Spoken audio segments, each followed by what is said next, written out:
लेकिन इस बीच एक और बड़ी खबर आपको बता दें कि बजट से पहले कांग्रेस पार्टी की तरफ से बयान सामने आया है। बजट को लेकर कांग्रेस के नेता जयराम रमेश वो ये कह रहे हैं कि पिछले 10 साल से टैक्स आतंकवाद चल रहा है, कब रुकेगा? ये सवाल कांग्रेस की तरफ से उठाया जा रहा है। तो कुल मिलाकर इस बजट को लेकर बजट से पहले कांग्रेस की तरफ से ये सवाल। बजट का एक इंटेंट होता है, दूसरा कंटेंट होता है। इंटेंट और कंटेंट तय करता है एक्सटेंट क्या होता है। तो अभी हमारे तो कोई अपेक्षाएं तो है नहीं ज़्यादा, क्योंकि जो कदम उठाने हैं, जो अर्थव्यवस्था की दुर्दशा जो आप देख रहे हैं और जो निजी निवेश के लिए प्रोत्साहन की ज़रूरत है, मैं तो उम्मीद नहीं करता हूँ इस बजट में ऐसे बड़े धमाके कुछ ऐसे अनाउंसमेंट आएंगे।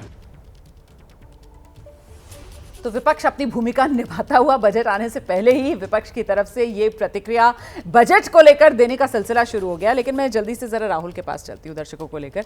राहुल, अब तो बस वो घड़ी आने ही वाली है, 11 बजने वाले हैं, 16 मिनट के आसपास का इंतजार बाकी रह गया। क्या लग रहा है आपको, फोकस कहाँ? देखिए, यामिनी जी ने बहुत सही बोला कि निजी निवेश बहुत ज़रूरी चीज़ होती है और निजी निवेश ही ऐसा निवेश होता है जो रिजल्ट्स देता है, और इसलिए बजट का फोकस होना चाहिए निजी निवेश बढ़ाना। इसके लिए फिस्कल डेफिसिट पे बहुत ध्यान देना पड़ेगा। माने कि अगर टैक्स कम करें, अगर हम मिडिल क्लास के लिए टैक्स कम करें तो हम अपने खर्चे को भी थोड़ा कम करें। नहीं, निजी निवेश के लिए टैक्स कम और मिडिल क्लास के लिए टैक्स कम, दोनों को कंफ्यूज नहीं करना चाहिए हमें, है ना? दोनों एक ही तरफ जाते हैं, क्योंकि अगर टैक्स कम होगा तो खर्चा भी कम करना पड़ेगा। राजकोषीय घाटा जिसको फिस्कल डेफिसिट कहते हैं वो कंट्रोल में रखना पड़ेगा, और मैन्युफैक्चरिंग और निर्यात को बढ़ावा देना चाहिए। एक तरीका जो डीरेगुलेशन अनाउंस हुआ है इकोनॉमिक सर्वे में, ये बहुत अच्छा तरीका है इसको करने के लिए।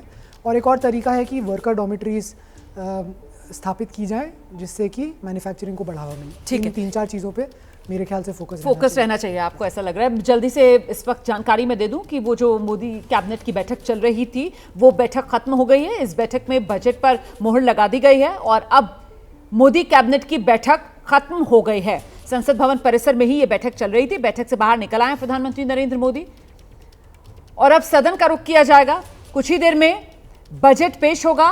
वित्त मंत्री निर्मला सीतारमण लोकसभा में सदन के पटल पर बजट रखेंगी। 15 मिनट का इंतजार बाकी है। 11 बजे से सदन की कार्यवाही शुरू होगी और उसके बाद देश का बजट जिसका इंतजार किया जा रहा है। जल्दी से एक बार फिर खास पैमानों को रुख करते हैं। महेश्वरी सर, वो जो यहाँ पर निजी निवेश बढ़ाने की बात की जा रही है, तो वो निजी निवेश, प्राइवेट एक्सपेंडिचर बढ़ाने के लिए सरकार के पास अब रास्ता क्या है? जितना पुश, जितना थ्रस्ट, जितना सहयोग सरकार की तरफ से दिया जा सकता था वो देने का काम तो कर ही रही है सरकार।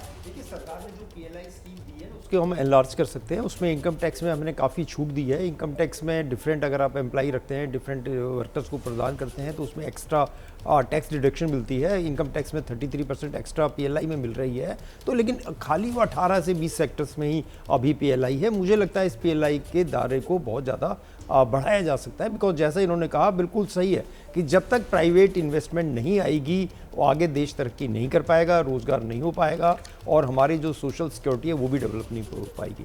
लेकिन प्राइवेट इन्वेस्टमेंट करने के लिए वो तो रिस्क फैक्टर है, रिस्क एंड रिवार्ड रेशो को देखेगा। उसको कहीं ना कहीं एश्योर्ड रिटर्न की ज़रूरत पड़ेगी, उसको फाइनेंसिंग की ज़रूरत पड़ेगी। अगर आप बैकग्राउंड में जाएं तो पहले डेवलपमेंट फाइनेंशियल इंस्टीट्यूशंस होती थी, आज वो सारा का सारा फाइनेंस कमर्शियल बैंक्स को दे दिया है, जिनकी अपनी हालत ही सही नहीं है।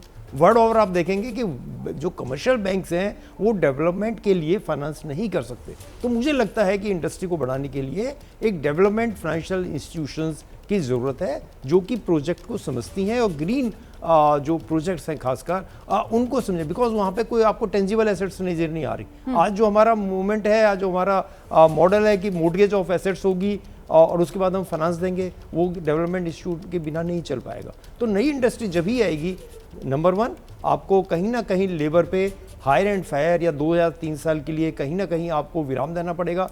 आज मैं 100 आदमी की मुझे ज़रूरत है, लेकिन मैं 50 से ही काम चला रहा हूँ। मुझे पता है अगर मैंने 50 आदमी और एक्स्ट्रा रख लिए तो शायद मैं 6 महीने बाद ज़रूरत नहीं होगी उनको, शायद रिट्रेंचमेंट ना कर पाऊँ।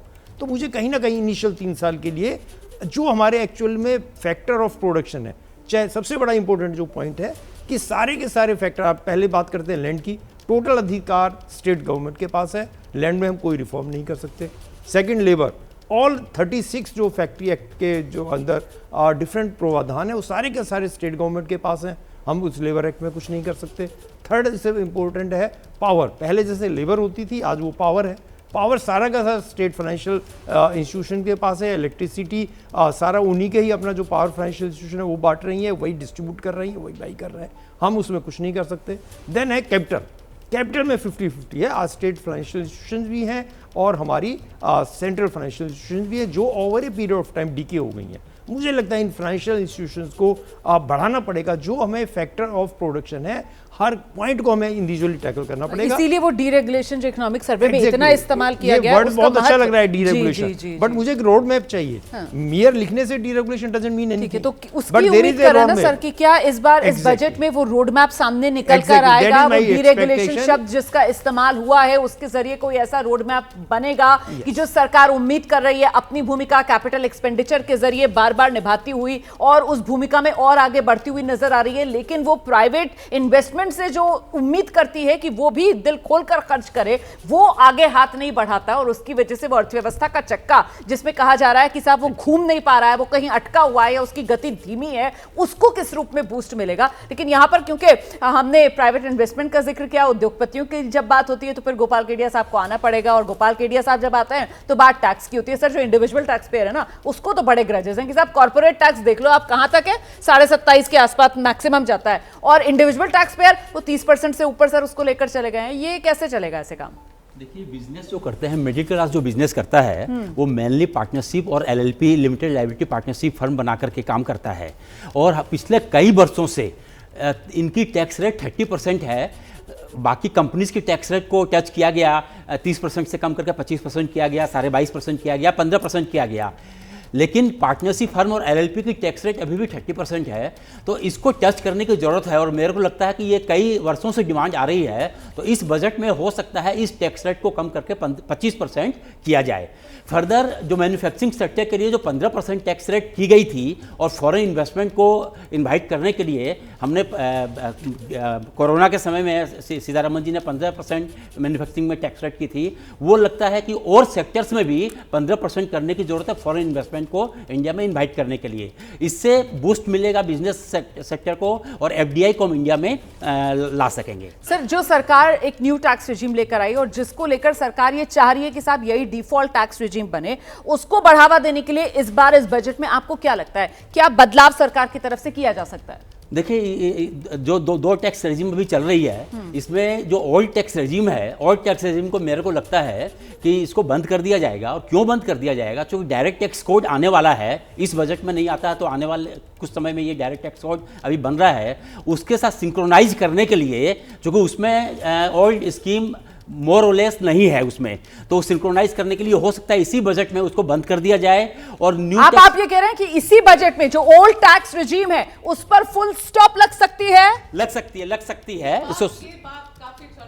इनफैक्ट मैं इस पर भी आपका ध्यान आकर्षित करना चाहती थी कि जब न्यू टैक्स रिजीम की बात हुई तो ऐसा देखा गया कि न्यू टैक्स रिजीम की तरफ कोई आकर्षण ज्यादा था नहीं। और आकर्षण क्यों नहीं था? क्योंकि आपको रिलीफ नहीं मिल रही है, उसमें टैक्स का दर जरूर कम है, लेकिन जैसे रिलीफ मिलती है ओल्ड टैक्स रिजीम में, जो रिलीफ मिल रही है, मान लीजिए एचआरए की रिलीफ मिल रही है, आपने लोन लिया है उसकी रिलीफ मिल रही है, इंश्योरेंस पर रिलीफ मिल रही है, लेकिन न्यू टैक्स रिजीम में वो कोई रिलीफ है नहीं। दर है, कम दर है टैक्स का, लेकिन रिलीफ नहीं मिलती है। इसकी वजह से क्या लोग आकर्षित नहीं हो रहे हैं उस तरफ?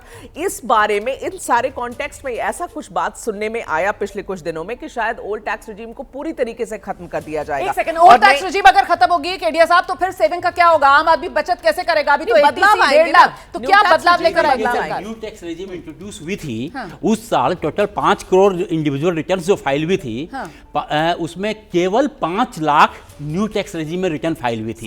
ये एकदम अट्रैक्टिव नहीं था, लुक्रेटिव नहीं था। अगले बजट में सीतारमन जी ने उसमें चेंजेस किए और टैक्स रेट को कम कर दिया, थ्रेशोल्ड लिमिट को बढ़ा दिया, स्लैब्स को कम कर दिया, स्टैंडर्ड डिडक्शंस बढ़ा दिया। तो ये चेंजेस करने के बाद अब मैक्सिमम जब हम कंपैरिजन करते हैं रिटर्न फाइल करते समय, चूंकि मैं सीए हूं, रिटर्न भी फाइल करता हूं, तो हम लोग जब कंपैरिजन करते हैं तो न्यू टैक्स रेजिम जो है हर एक एंगल से लुक्रेटिव है, ज्यादा फायदा देती है। इसीलिए सारे लोग न्यू टैक्स रेजिम ही ऑप्ट कर रहे हैं। और ओल्ड टैक्स रेजिम में, जैसे मैंने मैंने बताया कि जो सरचार्ज मतलब आप है, ये कह रहे हैं कि 80 सी 1.5 लाख, इसके अलावा अगर किसी ने होम लोन लिया हुआ है उसमें होम लोन के ब्याज पर 2 लाख की जो छूट है, वो सारी छूट अगर मिला भी ली जाए तो भी आप ये कह रहे हैं कि जो न्यू टैक्स रेजिम है वो ज्यादा फायदेमंद साबित हो रही है और मैक्सिमम लोग जो है न्यू टैक्स रेजिम की तरफ जा रहे हैं। तो ओल्ड टैक्स रेजिम जो है लुक्रेटिव नहीं रह गई है और ये एग्जम्पशन बेस्ड और डिडक्शन बेस्ड है, जिसमें बहुत लिटिगेशंस हैं। अभी भी हम देख रहे हैं कि लोगों ने पॉलिटिकल डोनेशन के ATGGA के भीतर उसके नोटिसेज आ रहे हैं, उसको वेरीफाई कर रहे हैं, सरकार कर रही है कि आप अपनी रिटर्न रिवाइज करो। तो उन सब पंगे से बचने के लिए जो है ये ओल्ड टैक्स रेजिम को बंद कर देना बेसिकली लाजिमी है। हाँ। और इसको मेरे को लगता है कि इस बजट में ही ये कर दिया जाए। बिल्कुल, जब न्यू टैक्स रेजिम आई थी तभी से ये बात कही गई थी कि मतलब एक तरीके से ये उल्टी गिनती शुरू हो गई है ओल्ड टैक्स रेजिम के लिए, और बस अब ये किसी भी साल की बात है कि हम बजट में ये अनाउंसमेंट सुनेंगे कि ओल्ड टैक्स रेजिम सरकार खत्म कर देगी, क्योंकि डिफॉल्ट चॉइस टैक्स रेजिम के लिए सरकार ये चाह रही है पिछले कई बजट से कि आम आदमी न्यू टैक्स रेजिम की तरफ ही आए। अब केडिया साहब, क्योंकि सबकी दिलचस्पी इस वक्त टैक्स को लेकर ही है, मैं आपसे जानना चाहती हूं सर कि वो 30% वाला स्लैब जो है वो 15 लाख से ऊपर जैसी आपकी आमदनी गई, आप फौरन 30% वाले स्लैब में आ गए, वहां पर किसी तरीके की कोई राहत आम आदमी को मिलेगी क्या? नहीं, मेरे को लगता है रेट में कोई चेंज नहीं होएगा। ऐसे मत कहो ना सर, अभी कम से कम बजट आने तक की उम्मीद बना के रखो आप। क्योंकि अभी जुलाई में जो बजट आया था, हाँ। उसमें 6 लाख और 7 लाख वाली जो 10% स्लैब था उसको 5% कर दिया गया था। तो एक सेकंड दर्शकों की आसानी के लिए मुझे लगता है जरा जल्दी से हमें वो जो न्यू टैक्स रेजिम में टैक्स के स्लैब्स हैं अगर वो दिखा सके हम कि किस तरीके से 3 से 7 लाख तक की आमदनी 5%, 7 से 10 लाख तक की आमदनी 10%, 10 से 12 लाख तक की आमदनी 15%, 12 से 15 लाख तक की आमदनी जो है वो 20% और 15 लाख से ऊपर की आमदनी सीधे 30%। आइए, तो इसमें जो 30% जो है, हाँ। तो मेरे को नहीं लगता कि 30% में इंडिविजुअल टैक्सेशन में लोग टच करेंगे उसको, उस रेट को छेड़छाड़ करेंगे। लेकिन सर फिर मिडिल क्लास को राहत मिलेगी कैसे अगर इंडिविजुअल टैक्सेशन में आप कह रहे हैं छेड़छाड़ ही नहीं होगी? टैक्स में बदलाव होगा, हाँ। इतना तो मुझे जो समझ में आ रहा है टैक्स में जरूर बदलाव होगा। इनफैक्ट मैं आपको रुमाना ये कहूं, किसी ने बात नहीं करी इसको, अगर जीरो टैक्स ब्रैकेट जो है जैसे न्यू टैक्स रेजिम में मुझे लगता है हाँ वो ऐसी बात हो रही है कि जीरो टैक्स ब्रैकेट में जितने लोग हैं उस टैक्स ब्रैकेट को एक्सपैंड किया जाएगा। देखिए अभी तक क्या होता है, दर्शकों की आसानी के लिए जरा सा हम बता देते हैं कि जो न्यू टैक्स रेजिम है उसमें अगर आपकी आमदनी 7 लाख तक ही है, 7 लाख तक ही है, मतलब 7 लाख से ज्यादा नहीं है, तो एक तरीके से आपकी जीरो टैक्स लायबिलिटी बनती है। और वो साथ ही साथ स्टैंडर्ड डिडक्शन, क्योंकि न्यू टैक्स रेजिम में 75,000 है तो 7.25 लाख तक, 7.25 लाख तक की अगर आपकी आमदनी है तो टैक्स आपका जीरो रहता है। इसी को बढ़ाने की बात की जा रही है कि अभी ये जो 7.25 लाख तक की आमदनी टैक्स फ्री है इसको खींचकर 10 लाख तक ले जाया जाए, और साथ ही साथ वो जो 30% वाला टैक्स ब्रैकेट लगने लगता है जैसे ही आप 15 लाख से ऊपर जाते हैं तो उसको बढ़ा लिया जाए कि कम से कम 20 लाख के ऊपर अगर आपकी आमदनी जाए तो आप 30% वाले स्लैब में आ जाए। और 20% और 30% के बीच केडिया साहब 25% भी तो होता है, थोड़ा सा रहम तो करिए। ये हमारी विश लिस्ट हो सकती है, हाँ। लेकिन मेरे को नहीं लगता है कि सरकार इसमें कुछ छेड़छाड़ करेगी इसमें, क्योंकि और एक चीज और है, क्योंकि डायरेक्ट टैक्स में कलेक्शंस जो है सरकार का बहुत अच्छा आ रहा है। 20 लाख करोड़ अभी हम 12 जनवरी तक जो है 20 लाख करोड़ पार कर चुके हैं। इंडिविजुअल एंड कॉर्पोरेट टैक्सेशन दोनों मिलाकर के, दोनों मिलाकर। और मेरे ख्याल से जो इंडिविजुअल टैक्स वाला हिस्सा है वो कॉर्पोरेट टैक्स से भी बेहतर हुआ बेहतर है, इंप्रूव्ड है। हाँ बिल्कुल, पर ये शायद हमारे इकोनॉमी के लिए अच्छी बात नहीं है। जो मैं एनालिसिस पढ़ रही थी उन्होंने ये कहा कि जिस देश में ऐसा होता है उसमें लोग, जो आम जनता है वो बहुत बुरे प्रेशर में रहती है, काफी टैक्स रहती है, प्राइवेट इन्वेस्टमेंट अगर नहीं आ रहा है, उसी को ये दिखा रहा है कि कॉर्पोरेट टैक्स जो है वो कम होता जा रहा है, इंडिविजुअल टैक्स बढ़ रहा है। इसीलिए तो पूरा का पूरा कोशिश और कवायद इसी बात को लेकर है कि प्राइवेट इन्वेस्टमेंट बढ़े, और प्राइवेट इन्वेस्टमेंट जब तक नहीं बढ़ेगा तब तक अर्थव्यवस्था का चक्का घूम नहीं सकता है। लेकिन सवाल ये कि टैक्स में अगर सरकार मिडिल क्लास को राहत नहीं देगी तो फिर मिडिल क्लास को राहत कहां से मिलेगी? महेश्वरी जी देखिए, आपका बड़ा अहम सवाल का है कि दो चीज़ है, सिंप्लीफिकेशन वर्सेस रिबेट। जी, हमेशा ये मुद्दा रहा है कि जितने ज़्यादा हम रिबेट देते हैं उतना ज़्यादा कन्फ्यूज़न होता है, क्या हम इसको सिंप्लीफाई कर सकते हैं। लेकिन सिंप्लीफाई हमेशा at the cost of foregoing certain rebates होता है, और जो कि पॉलिटिकल सही नहीं है।